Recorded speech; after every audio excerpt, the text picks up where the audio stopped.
In respect to the videos on this channel, people really seem to like it when I combine psychological concepts with popular culture. They tend to be my most popular videos, whether it's the psychoanalysis of Silent Hill or the unconscious madness of The Shining. One question I have received from some people is what made me decide to study psychology in the first place and then apply it to video games and movies. Well, believe it or not, it is thanks to a YouTube video I saw in late 2016. I'm sure many of you have heard of a man named Jordan Peterson, the clinical psychologist from Canada who first came to notoriety back in late 2016 and who has grown in popularity ever since then. Well, back when he was teaching at the University of Toronto, he would record his lectures and post them on YouTube. One specific lecture he gave was what ultimately motivated me to study psychology. It was given back in 2014 on the famous Swiss psychoanalyst named Carl Jung. As my regular viewers already know, Jung is a mainstay in much of my content, and it's because of Peterson's lecture here that I started reading Jung. If it weren't for this lecture and Peterson's subsequent lectures, I would never have done videos on Silent Hill,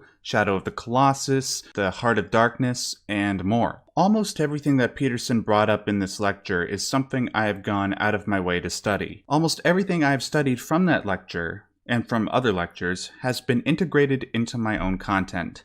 Except for one thing. There is one thing that Peterson brings up in this specific lecture that I have not studied. That is, up until very recently. The thing that he brings up is the subject of this new series of videos. Allow me to play you a brief clip from this lecture. It will serve as an effective introduction. Now for Jung, he wrote a book called Aion, for example, and if you want to have nightmares for the rest of your life, that's a really good book to read. I mean, that book just terrified me, because Jung, what he did in that book basically was investigate the fantasy that he believed that all of Western civilization had been predicated on for the last 4,000 years. Because Jung really believed that what drove human beings was, and it's a Piagetian perspective in some weird ways, was the revelation of the successive unconscious revelation of fantasies were at the forefront of our movement into unknown territory. So it's like there's unknown territory, and then there's known territory, but there's this weird intermediary space between them. And that intermediary space where you kind of know but kind of don't know, that's where your imagination plays. And of course that's the case, right? Because when you encounter something and you really don't know much about it, you imagine what it might be. And so it takes on the structures of your imagination. And so in some sense, what you're dealing with as you move through history, expand your domain of knowledge into the unknown, is you encounter your own fantasy.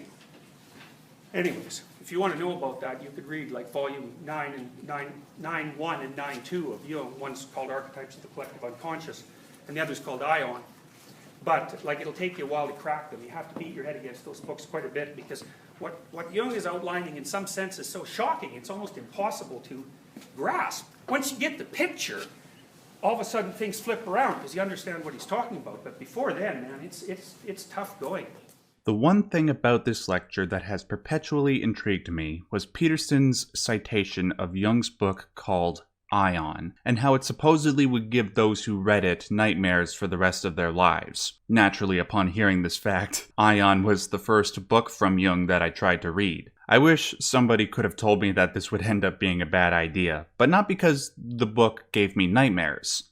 At first. The reason why it was a bad idea is the same reason why you don't start watching Game of Thrones in the middle of the 5th season. Carl Jung wrote Aion expecting that those who read it would have read a substantial amount of what he wrote leading up to it. When I began to understand Jung's more basic concepts like the shadow, the collective unconscious, psychology's links to religion, Aion began to open itself up to me. When that happened, I started to see what Peterson was talking about. I started to understand what it was that gave him nightmares. Now, granted, he's likely being somewhat facetious when he says you will have nightmares for the rest of your life. Yet, there's likely some uncomfortable feeling motivating that choice of words. After all, when I had the opportunity to briefly talk to Peterson back in late 2017 at one of his public appearances, I talked to him briefly about Aion, and when I did, his first response to me was, "Oh, that's a terrifying book. I think it's fair to say that if something terrifies you, it's something that you tend to think about on a regular basis. It's something that has permanently altered your character in some way. I think it's fair to say that because when I reread Aion and started to get what Jung was talking about, it really helped me to understand the motivating forces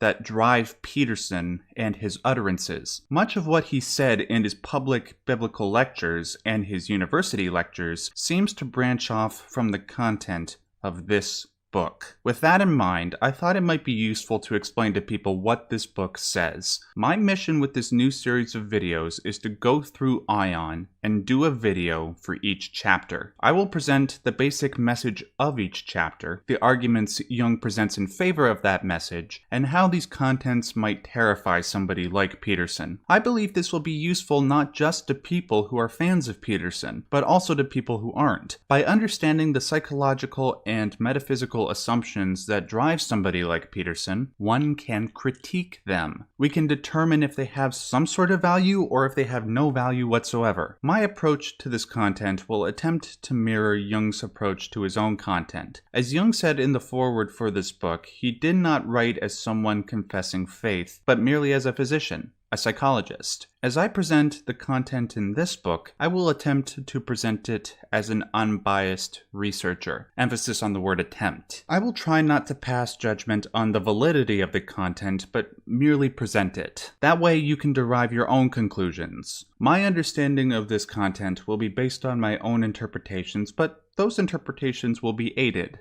from two sources. On the one hand, I will be citing a study done by two Jungian analysts called the Aion Lectures, written by Edward F. Ettinger and edited by Deborah A. Wesley. I have also watched several streams about Aion from a YouTube channel called Uberboyo. The two gentlemen who have done those streams, Stefan and James, have given me their blessing to do my own series of videos on Aion. To conclude this preface, I would like to provide a brief introduction to the first chapter of Aion. Let's start by laying out what an Aion is. In the simplest terms, it is a long period of time, an age if you will. Obviously, the use of the word Aion can be subjective. The amount of time one refers to when saying Aion depends on the person saying it. For Carl Jung, the type of Aion he is referring to is that of the Platonic month, which is a period of 2,000 years.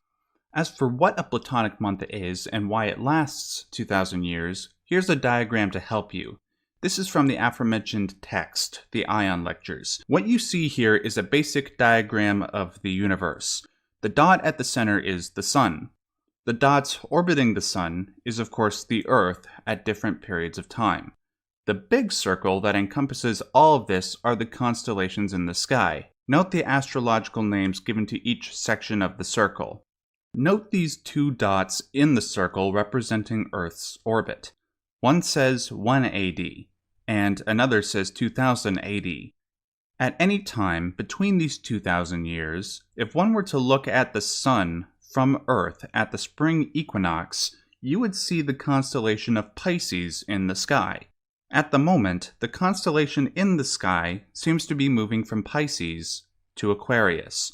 Throughout the course of Aion, Jung focuses on the period of 2,000 years, also known as the Aion/Age of Pisces.